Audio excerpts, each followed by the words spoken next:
Eu gostei assim, amostradinho.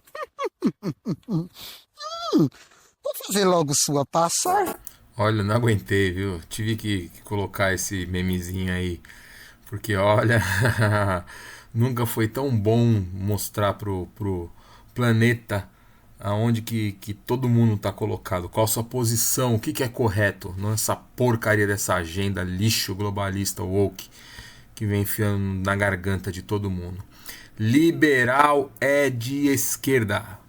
Gostou? Curte. Não gostou? Comenta. Se inscreva no canal.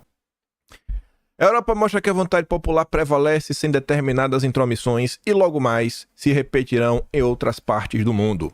Todo o establishment está espumando de ódio e distribuindo suas fake news para difundir nas redações estridentes com as pessoas que tanto querem calar. A vitória do povo mostra que as agendas impostas pelo sistema não estão satisfazendo sua vontade. O sistema ele existe e está aí, se renovando o tempo todo. É fã de fake news. A Europa, eu só leio o que importa. Jamil Chad, o nosso flautista de Genebra. O porta-voz da ONU. Onda da extrema-direita sacode a União Europeia e Macron anuncia a dissolução do parlamento. Já pediu eleição porque o bicho pegou pro Macron, tá sentindo que vai cair. Aí, tá ali, né? O impacto foi tal dimensão que levou o Macron a anunciar a dissolução da Assembleia Nacional e convocação de eleições legislativas. Na Bélgica, olha que engraçado, o primeiro-ministro liberal, o Alexander Croo, anunciou sua renúncia. Mas ele não é liberal? E os liberais no Brasil não te falavam que liberalismo na Europa e no Brasil era diferente dos Estados Unidos? Ah, agora na Europa também é diferente. Na Europa também. Agora é só no Brasil que liberalismo é bom. Oh, meu Deus do céu. O terremoto já começa a ser chamado do momento Trump da Europa. Os grandes derrotados foram os partidos ecologistas. Agenda Verde. Agenda Verde. Olha qual é a pauta da direita europeia que está fazendo a turma avançar. Por quê? Porque fala diretamente com a economia real.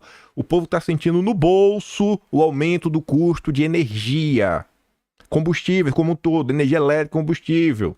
Isso bate na conta, aumenta o preço de comida. No Brasil, é um assunto que é alienígena.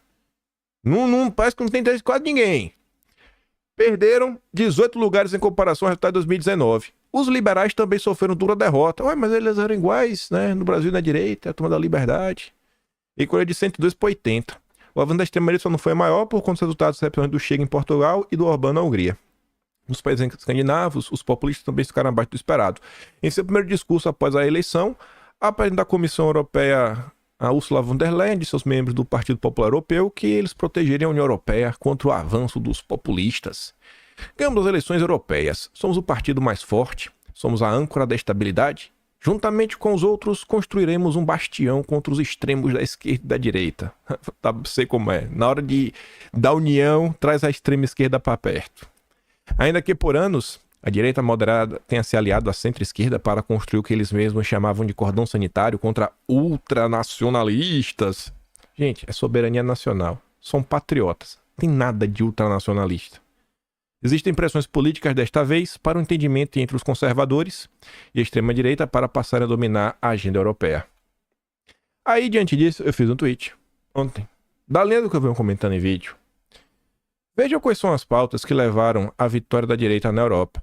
É uma guinada pró-soberania nacional, uma banana para a agenda woke, um novo olhar para a economia nacional, não chega para lá nos liberais globalistas. É muito similar com o que ocorre nos Estados Unidos.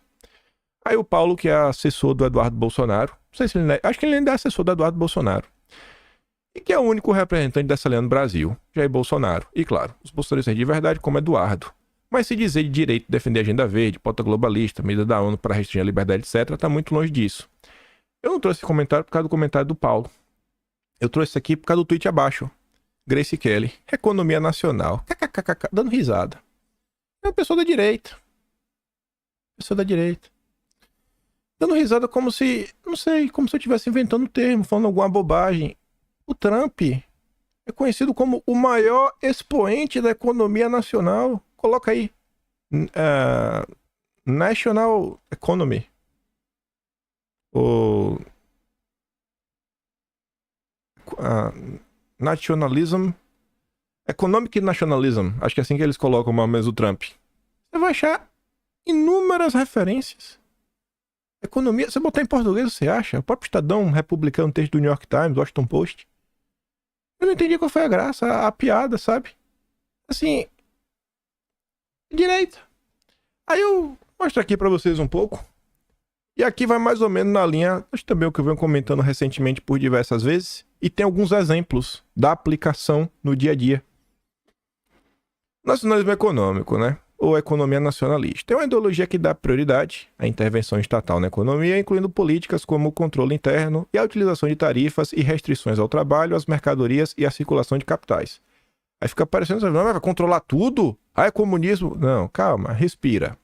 A crença central do nacionalismo econômico é que a economia deve servir a objetivos nacionais. Aqui da tradução para o português de Portugal. Sendo a ideologia moderna proeminente, o nacionalismo econômico contrasta com o liberalismo econômico e com o socialismo. Então já está claro, ó, não é liberalismo e não é socialismo. Não é dicotomia. Você não é obrigado a ser liberal socialista. Calma. Você não é obrigado a tomar um desses dois lados.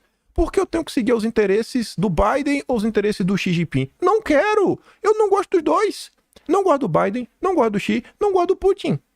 Não gosto de nenhum dos três. Você é obrigado? Só tem essas duas opções no mundo? Não. Os nacionalistas econômicos opõem-se à globalização e alguns questionam os benefícios do comércio livre e restrito. Favorece o protecionismo e defende a autossuficiência. Tem alguns temas aqui que eu não acho que são bem colocados. Mas a grande questão é a soberania da nação, uma autossuficiência, um olhar para o interior, para o próprio povo. Um olhar que você não descola o lucro, o dinheiro, da qualidade de vida das pessoas. Não é olhar só olhar para o PIB. Ah, o PIB está crescendo. Tá aí o PIB per capita. Como é que está a divisão desse dinheiro? Eu me preocupo com isso. Eu me preocupo.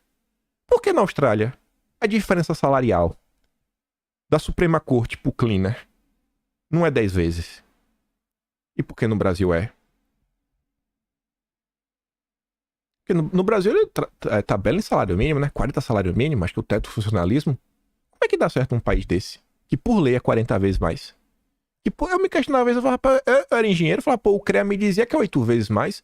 Como é que pode dar certo que o engenheiro, por lei, tem que ganhar 8 vezes mais o salário mínimo? A economia não se sustenta. Aqui você pega engenheiro de carreira, cara, o cara não ganha nem 2 salários mínimos. E assim é como dar dinheiro pra todo mundo, né? Porque senão, quando você tem esse gap gigantesco, não dá certo. Eu vou ser comunista por causa disso? Eu me preocupo com um pobre. E ele tá dizendo, você não precisa nem ser liberal nem comunista, cara. Calma, tem um terceiro caminho, deve ter um quarto, quinto, sexto caminho. Para os nacionalistas econômicos, os mercados devem estar subordinados ao Estado e devem servir os interesses do Estado, tais como fornecer segurança nacional e acumular poderio militar. Mais ou menos por aí. Não gostei muito dessa tradução, eu peguei só do Wikipédia pra ver. E é um ponto assim, irmão, olha só, as regras que tem que seguir é do Brasil. Ah, mas a Europa criou a due diligence, que tem que provar que o boi, ele vem de um lugar que nós... Não, cara, a lei do Brasil é a lei do Brasil, mas a lei do Brasil, eu tô cagando pra lei europeia.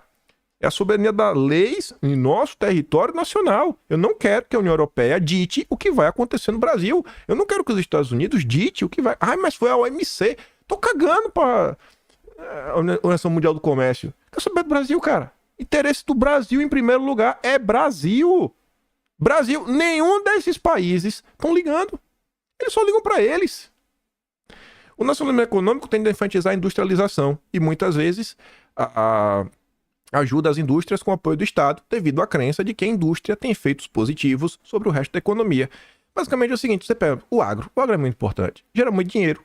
Você pega uma fazenda gigantesca, o cara tem, sei lá, 100 funcionários, 500 funcionários. Você pega uma fábrica pequena, tem 1000. A indústria, ela acaba por empregar muita gente. Eu me preocupo com isso. Eu me preocupo, por exemplo, o que é que vai fazer com os motoristas quando tiver carro autônomo? O Tucker Carlson também se incomoda com isso. Ele não tem uma resposta, mas ele acha que é um problema nesse momento. Nos Estados Unidos, acho que ele pontuou que são 30 milhões de pessoas que dependem disso. 30 milhões de pessoas que vão perder seu emprego do dia para noite se todo o carro for autônomo. O Tucker Carlson é comunista? Ele se preocupa com isso. Eu acho que a turma do Trump também. Aumenta a autossuficiência e autonomia política do país e é um aspecto crucial na construção de um poder de defesa. Embora a criação do termo patriotismo econômico, tenha sido atribuída a um francês, Um dos primeiros exemplos de seu uso, né, o redator de discursos William Safire, em 85, ao defender a proposta do Reagan do Sistema Nacional de Defesa Antimíssil da Iniciativa de Defesa Estratégica, escreveu: nosso denominador comum é o nacionalismo, tanto um patriotismo militar quanto econômico, que inclina nós para o lado da defesa nacional generalizada. Pronto. O Reagan é comunista também agora? O Reagan agora também todo mundo comunista. Se não for liberal, é comunista. Tanto na Alemanha quanto na Itália, o List, esse aí que vem muito antes, desempenhou um papel de influência na seção do nacionalismo econômico.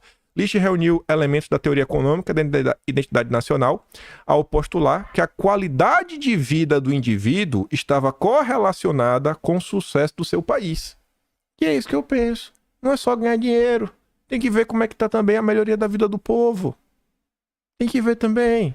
As ideias de List sobre a economia nacional desafiaram diretamente as teorias econômicas de Adam Smith, pois List sentia que Smith reduzia demasiado o papel da identidade nacional e favorecia uma abordagem globalizada que ignorava certas complexidades da vida política. Resumindo, o liberal só olha por dinheiro, o resto ele não liga. Tá dando dinheiro, tá no lucro, então tá bom, tá bom. O cara cita a Alemanha e Itália. A Itália nunca foi um grande país com colônias, etc. Tem lá seus negócios. Mas, quando você pensa em Itália, eles tiveram esse foco na questão industrial no passado. Olha a quantidade de marca de carro que a Itália tinha.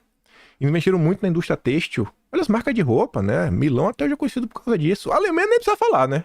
É a grande referência europeia da questão industrial. Assim, você não precisa ficar num ponto ou outro. Aí na própria Wikipédia traz exemplos do que seria a aplicação disso na prática. Na boa, se você me falar que isso aqui é muito diferente do discurso que Bolsonaro fala, ó, negócio de privatizar, tem que ver para quem você tá vendendo. Não é assim, né? Não é só assim. Calma, cara. Primeiro vê se tem necessidade de vender e se for vender, vai vender para quem. Aí você vê, ó. Listagem governamental da francesa. A Danone, você deve... O Danonezinho, até eu chamo de Danone, chamo de iogurte. Para mim é Danone. Como uma indústria estratégica para evitar uma potencial oferta de aquisição pela Pepsi, que é dos Estados Unidos. Não, ele vai manter o Danone aqui, é patrimônio nacional. Aquisição bloqueada da Atlântia, da Itália, um operador de rodovias com pedágio, pela empresa Best da Espanha. A Itália não queria vender a rodovia lá, né, pedágio para a Espanha. A proposta de aquisição da Endesa, Espanha, né, pela E1 da Alemanha, e a contraoferta da Naturgy, da Espanha. Não, vamos manter dentro do território nacional. A proposta de aquisição da Suez da França pela Enel da Itália e a contraproposta da Gás de França da França. A Enel comprou aqui no Brasil, né? Tava desaparecida. Bastou falar que ia ter uma punição para a Enel de multa, aí o embaixador italiano foi procurar o governo para começar a resolver. São Paulo 7 dias sem luz. Imagina o pobre que fez a feira do mês e botou no freezer e assistiu a feira dele derretendo. Imagina o desespero desse cara. Ninguém pensa nisso. Ninguém... Eu pelo menos não acho que o liberal tá preocupado com isso. Eu tô. O comunista também não tá nem pra nada. Pelo amor de Deus. Gente, sempre tem um terceiro caminho. Um quarto, um quinto, um sexto, um sétimo. A oposição do Congresso dos Estados Unidos à oferta de aquisição da Unocal pela CNOC, República Popular do País Vermelho. Esse aí tá cara. Vai vender? Vai vender a empresa? Vai vender a empresa? Tá como nada? Não. Vender pra Chevron. Empresário de petróleo, gás de petróleo. Chevron falou, não, fica aqui dentro. Será que o liberal brasileiro, preocupado com seus dividendos, fala, não, tem que vender. Vamos vender pra como nada, que eu quero ganhar dinheiro. A oposição política, a venda de negócios de gestão portuária em 6 grandes portos estadunidenses para a ADP World, Emirados Árabes. Os Emirados Árabes controlando o porto americano. Lá não rola isso. No Brasil, os liberais vendem até a mãe.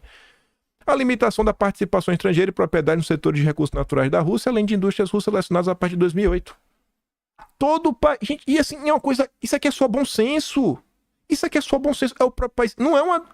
Sabe, é basicamente um pensamento mais político. Eu falo, cara, a gente tem que tomar decisões pensando em nosso povo e em nossa pátria. Acabou. O que é melhor para o nosso povo e para nossa pátria no médio e longo prazo? Tem vezes que você tem que pensar no curto prazo. Mas o que é melhor para o povo é o simples bom senso. Olha isso daqui. Não tem quem me convença que liberar jogo serve para alguma coisa. Ai, mas não, liberdade pra isso aqui não, cara. Chora. Acordava de madrugada pra jogar. Ganhava, mas rapidamente a ganância me dominava e eu não parava até perder tudo. Cruzeiro que perdeu 80 mil com cassinos online em 2 meses.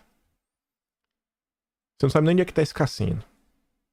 Se o dinheiro da ficasse no Brasil, pra mim o cara tá comprando alguma coisa, né? O dono do cassino. Deve ser um cassino aí internacional, numa ilha distante, que a lei não atinge, que o dinheiro nem no Brasil fica.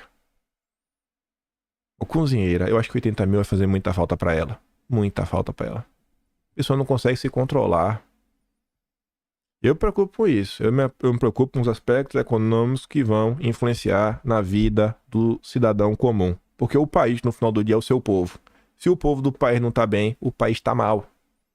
E o futuro se mostra que é uma cópia do passado.